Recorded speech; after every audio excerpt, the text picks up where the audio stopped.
Sasa ndio sababu nasema unitolee dhabihu, kwa sababu haushiriki. Ungeshiriki hapa ningepunguza dhabihu.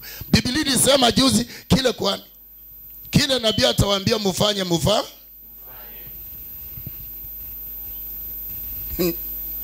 200 yake nimejikunja kweli, hamna.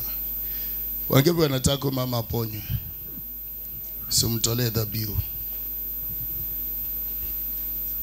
Si ni hivyo? Unajua ukimtolea akipona na nyinyi nyumbani mama yenu wanapona. Hamjui siri. Nimekuja si kuombea huyu, nataka kuombea hata mama yako apone. Wewe udusha hapo. Hii ni dhabihu ya huyu.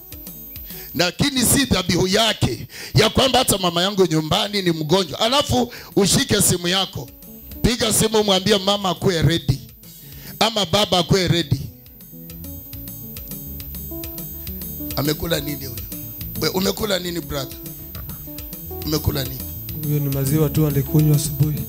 Kumtoa hospitali. Hospitali na wewe?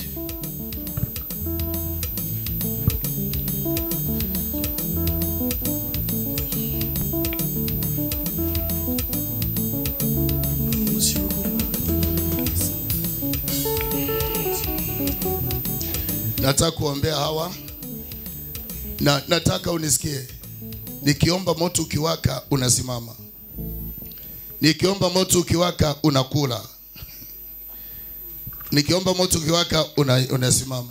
Amen. Nitawaonyesha na utasimama.